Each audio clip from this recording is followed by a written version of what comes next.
Olá pessoas, muito prazer conhecer a cada um de vocês, nossos estudantes da terceira etapa, terceiro semestre. Eu sou o professor Francisco Rocha e estamos aqui para podermos refletir, dialogar a respeito de ciências, natureza e suas tecnologias, mais especificamente sobre a física. Sim, meus queridos e minhas queridas, a nossa ideia então é nós aprofundarmos a respeito dos conhecimentos da física, em particular para essa etapa que você está fazendo, para esse semestre que você está fazendo, nós falarmos sobre eletricidade, tá? Vejam vocês, senhoras e senhores, estou segurando aqui uma caneta que inclusive ela é magnética. Entretanto, só o fato de eu tocar nessa caneta não permite aqui que eu tome qualquer tipo de choque. Aliás, a gente não vive por aí tomando choque. A maioria dos objetos que estão a nosso dispor, que a gente toca, desde a sua carteira, por exemplo, até o seu lápis, a gente não se eletriza, a gente não toma choque com eles, né? Entretanto, nós temos uma outra categoria de corpos aí que eles estão de fato eletrizados. A pergunta é: como é que é possível eletrizar um corpo que antes não estava eletrizado, de forma que ele possa se tornar mais tarde eletrizado? Esse é o assunto da aula de hoje com vocês. Sem mais delongas, deixa eu te apresentar nosso plano de voo. Vem cá.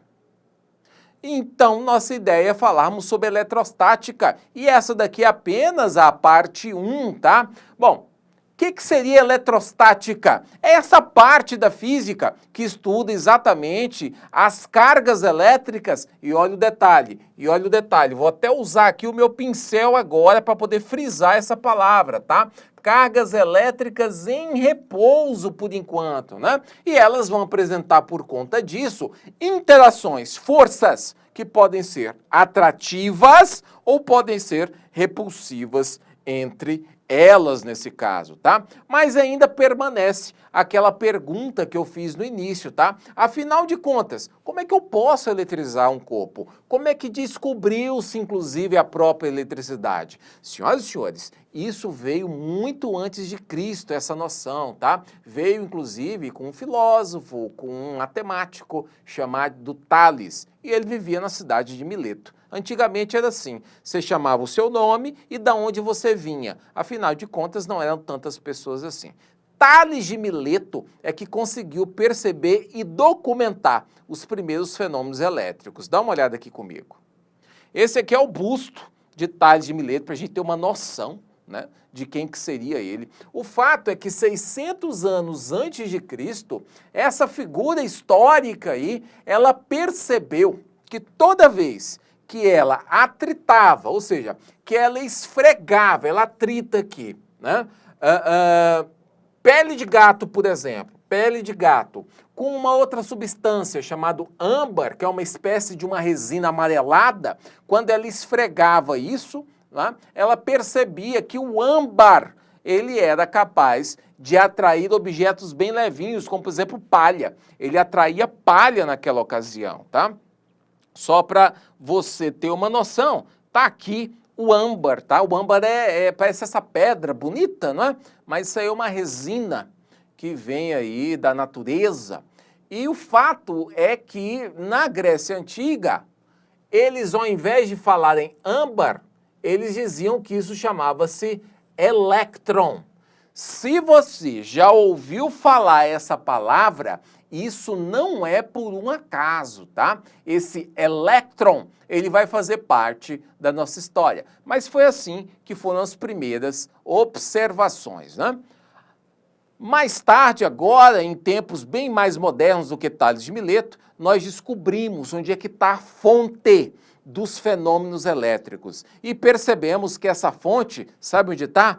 Ela está no átomo. Olha aqui para mim um átomo clássico. Vamos dar uma observada. Se eu puder, então, descrever a intimidade da matéria, ou seja, aquilo que forma todas as coisas, eu vou dizer que o átomo, ele está no meio dessa história, tá? O átomo está aí mostrado para vocês na figura à direita. Esse átomo aí é o átomo clássico que a gente diz, né? Entretanto, nós temos uma compreensão diferente hoje do átomo, mas essa vai servir para os nossos propósitos, tá? Do que o átomo é constituído? Lembrando, o átomo para nós, por enquanto, dentro da nossa perspectiva, tá? Ele seria esse bloco mínimo que forma todas as coisas do universo. Forma desde vocês e eu, forma também os objetos que estão ao nosso dispor. O átomo é constituído por uma região densa, chamada de núcleo. Essa região interior aqui, ela é o núcleo. Você está vendo que o núcleo, ele tem aí algumas partículas, né? Essas partículas são chamadas de prótons e nêutrons, senhoras e senhores, tá? Os prótons eu estou representando em vermelhinho e o nêutron em azul. Olha, se eu for colocar numa balança, se eu conseguisse fazer isso, colocar de um lado a balança, o próton, de outro lado o nêutron, o que eu ia perceber é que a balança ficaria equilibrada, o que significa que a massa do próton e do nêutron é basicamente a mesma coisa. O que difere? Gente, eles perceberam que o próton, embora tenha uma massa semelhante ao do nêutron, ele carrega consigo uma carga elétrica que a gente convencionou chamar de carga positiva, tá? Então o próton ele tem carga positiva. O nêutron, ele tem apenas a massa dele e não possui, nesse caso aqui, carga alguma, tá? A carga do nêutron, nesse caso, é exatamente zero, tá? Por outro lado, você vai perceber que tem aí umas partículas cinzentas ao redor do núcleo do átomo. Gente, essas partículas são os tais dos elétrons. Os elétrons, se eu for colocar numa balança um elétron e do outro lado da balança um próton, gente, a balança ela pende muito fortemente para o próton, porque o próton é muito mais pesado, tem uma massa muito maior do que o elétron. Quanto maior, professor? É coisa de 2.000 vezes maior, para você ter uma ideia, tá? Só que o elétron ele tem uma característica curiosa. No caso aqui, o elétron, tá? Ele tem aí uma carga diferente do próton. E a gente convencionou chamar essa carga de positiva, tá? Trocando em miúdos. Como é que eu eletrizo um corpo? O corpo é eletrizado se ele tem excesso de prótons ou se ele tem excesso de elétrons. Eu não tomo choque nessa caneta, porque nesse momento esse corpo está neutro. O que significa dizer que o corpo está neutro? Significa dizer que o mesmo número de prótons é o número de elétrons desse corpo. Se eu fizer um processo que eu consigo, por exemplo, retirar elétrons desse corpo aqui, ele fica eletrizado, porque agora ele vai ter excesso de prótons. Detalhe, ó, falar aqui perto de você, bem de pertinho para você. Normalmente, quem é retirado ou colocado no corpo é o elétron. O próton está tão ligado ali no núcleo que ele não tem condições de ser arrancado de lá. Então, quem faz essa mobilidade, ou seja, passa de um corpo para outro, é o elétron, tá? O elétron, então, a falta dele ou o excesso dos elétrons é o responsável por carregar qualquer tipo de material, tá? Então, é por conta dos elétrons. O próton fica lá, ligadão. Parado normalmente. Parado entre aspas, porque nada no universo está parado absolutamente. Vem aqui adiante comigo. Bom, nesse caso, a gente pode dizer, então, né, que se você tem uma substância, né, que tem excesso de carga positiva, ou que carrega carga positiva, se chama ela de cátion. E aquela que carrega carga negativa, a gente chama ela de ânion. Você usa isso muito na química. Aqui na física, quando falarmos de carga elétrica, nós vamos lembrar desse nome aqui, ó. esse nome catito bonitão, o tal do Coulomb. Essa figura aí, Charles Augustin Coulomb, ele estudou por muito tempo fenômenos elétricos, já em idade moderna, tá? Não estamos falando mais de Tales de Mileto. Esse francês aí teve a sua importância histórica, então resolveu-se homenageá-lo. Quer dizer que a gente usa como símbolo o Coulomb, o C maior, o C maiúsculo, né? Para poder dizer a carga elétrica. Professor, como assim? Eu estou dizendo para você, se você tiver um objeto eletrizado, por exemplo, eu eletrizei ele aí com 3 de carga, quer dizer que ele tem 3 coulombs de carga, tá? Se eu eletrizo um objeto aí com 10 de carga, ele tem 10 coulomb de carga.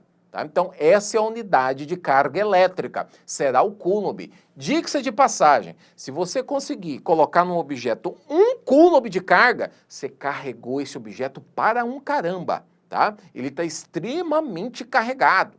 Normalmente a gente carrega objetos pontuais aí, do que a gente sugere como pontuais, da ordem de microcoulomb, da ordem de milicoulomb. 1 coulomb inteiro é uma carga realmente brutal, é uma carga muito alta para você carregar um corpo, tá bom? Vem cá, dá uma olhada de novo.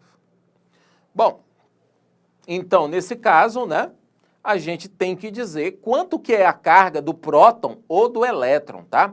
A carga do próton ou do elétron vai ter esse valor sempre, 1,6 vezes 10 elevado a menos 19 coulomb. Qualquer próton do universo, qualquer elétron do universo, quaisquer que eles sejam, eles sempre vão sustentar essa carga, 1,6 vezes 10 elevado a menos 19 coulomb. Sempre, professor, sempre. Quer dizer que a quantidade de carga elétrica de um corpo vai ser o número de elétrons ou o número de prótons vezes o valor dessa carga elementar, que é exatamente essa carga mínima que um corpo pode ter. Nessa parte é que eu acho as ciências bonitas, a física em particular. Quer dizer que, de alguma forma, quando a natureza foi composta, quando tudo foi composto, os fenômenos elétricos apareceram, existe um valor de carga que é o mínimo que a natureza permite alcançar. Não dá para ter uma carga menor do que essa, 1,6 vezes 10 elevado a menos 19. E qualquer outro objeto carregado vai ser um múltiplo desse valor. 2 vezes aquilo, 3 vezes aquilo, 10 vezes aquilo, não vai ter, tipo, algum valor quebrado daquele. A gente chama isso de quantização da carga elétrica nesse caso, tá? Sempre vai ocorrer dessa maneira, certinho? Vamos adiante. Muito bem, você aprendeu isso comigo, isso vai ser muito importante, tá? O detalhe é que normalmente quando a gente usa o elétron, a gente diz que a carga do elétron ele é negativa, como eu disse. Então tem que vir acompanhado de um sinalzinho negativo aqui. Agora, do próton, você não precisa acompanhar sinal nenhum, porque a carga ali, ela é positiva, tá? Alguém pode nos perguntar: professor, afinal de contas, como é que eu posso fazer para poder eletrizar o corpo?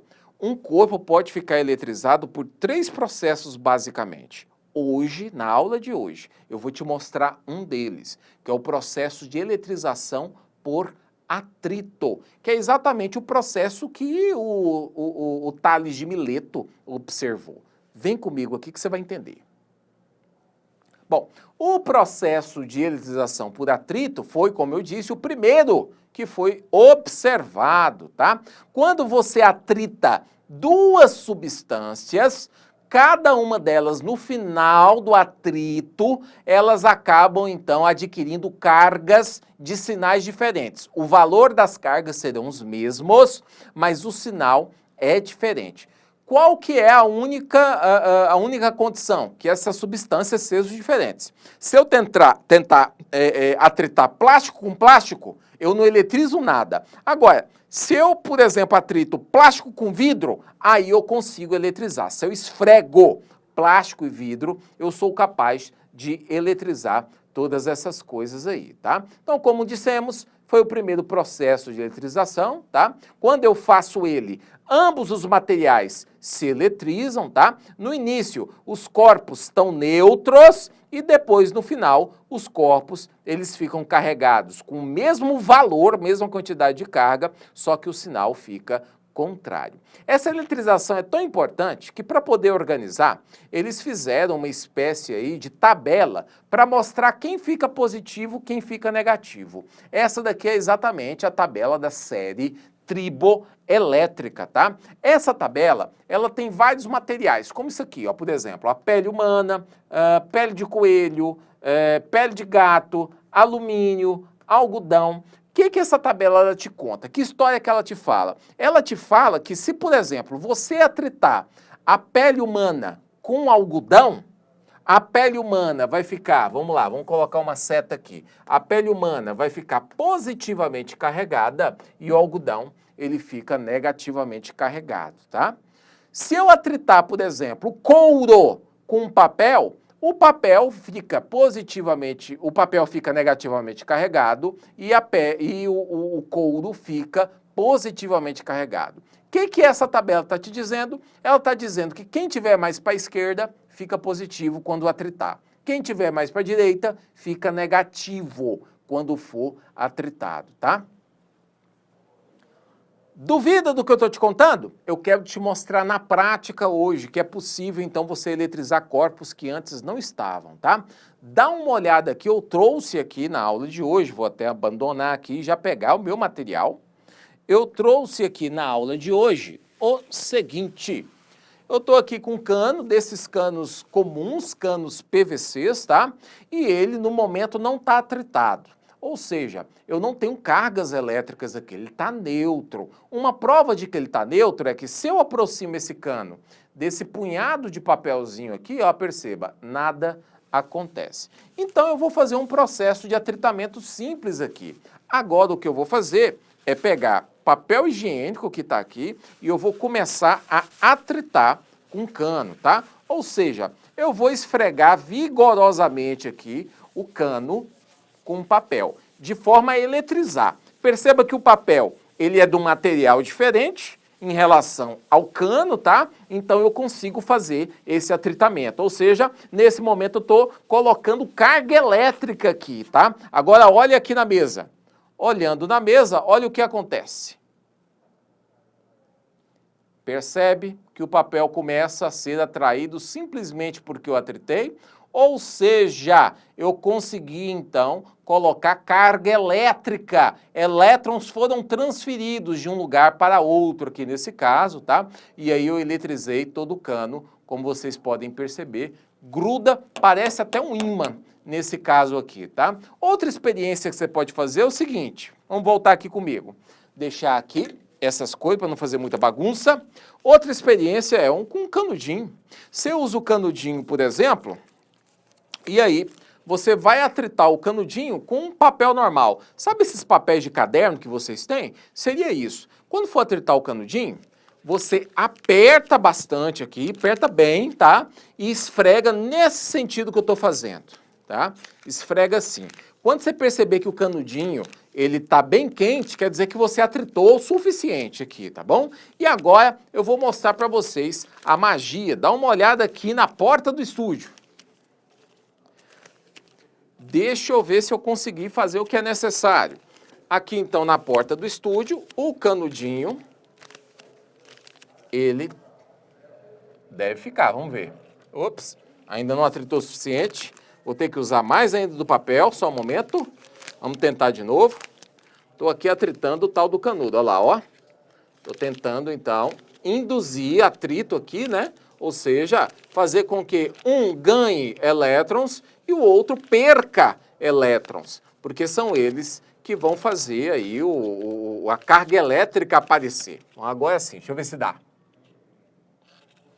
Está quase lá. Aqui tem que atritar bastante, o tempo está muito úmido, aí fica difícil de fazer, mas atritando bem vai dando certo. Aguenta aí. Aguenta que eu não vou pagar esse mico na primeira aula para vocês. Quer ver que vai dar? Vamos ver. Ó, o canudo tá indo, mas ainda não foi. Ó, ele pregou mais ou menos, mas ainda não foi. Engraçado que quando a gente quer, ele não vai, né? Antes de fazer, eu fiz o teste aqui com o pessoal do estúdio e deu certinho, né? Mas tá difícil de fazer o atritamento aqui para vocês, mas já deu para pelo menos ter uma noção, eu acredito. Vamos ver, né? Vamos ver, última tentativa, para não falar que eu não tentei. Agora vai. Deixa eu ver se vai mesmo. Ó, pronto. Agora ele ficou, né? O atrito, ele realmente resultou aí na eletrização do canudinho, né? Como nós esperávamos. Muito bem. Existem ainda mais 2 processos de eletrização e eu quero te mostrar na próxima aula, tá? Professor Francisco fica por aqui, te agradecendo sempre a sua companhia, agradecendo a sua paciência na aula de hoje. Mas olha, naquela certeza, estamos sempre juntos. Um abraço, até logo. Tchau, tchau, pessoal.